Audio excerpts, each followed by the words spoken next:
All rise. Judge Andrew Napolitano is here, and well, the swamp, will they let it happen? Well, I mean, this is an area, Charles, where the president has absolute authority, and it's the length of time between the filing of a complaint or the recognition of some misbehavior and when disciplinary action is taken. Right now, it's 120 days. You keep your job, nothing happens for 120 days. The president has shortened that to 30 days.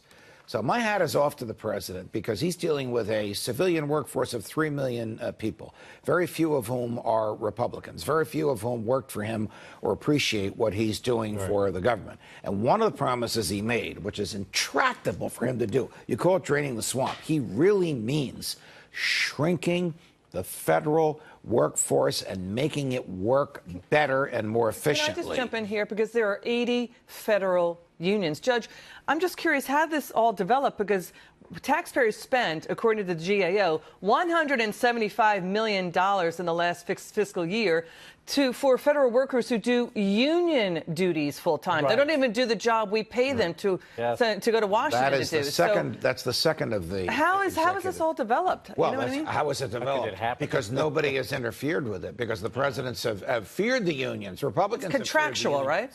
I once had a contact with Ronald Reagan, and I sent the message, sell the post office. Yes. And the information came back, we're terrified of the postal union. Yes. Yeah. No matter which party is in power, it's a fear of the voting bloc of the unions.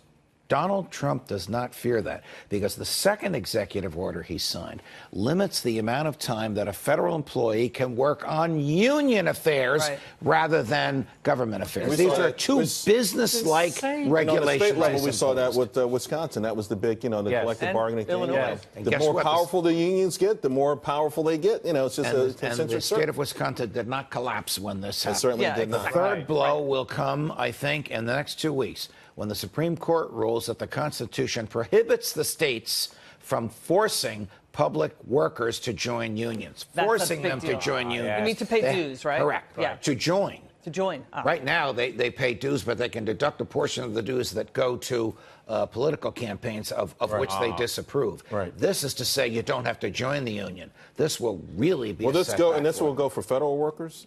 Or just private? State workers. Okay. The federal challenge hasn't happened yet. Okay, because that's really the last big, strong block for these unions anyway. They've dwindled dramatically in the private sector. The only way they get their numbers is using the force of the government to compel membership. Yeah. They can't provide a service that people want where they would join voluntarily. It's so drain the swamp and pathetic and ridiculous. Sorry. Well, he's doing the right cash thing. for slackers. Well, listen, that's what I would call it. Cash for slackers. The bureaucracy is marbled in there big time, and this is a big way of jarring it loose. Yes. All right, Judge. Absolutely. Thanks a lot. Always appreciate it. See you later, guys. Thank you. God bless you. And God bless America.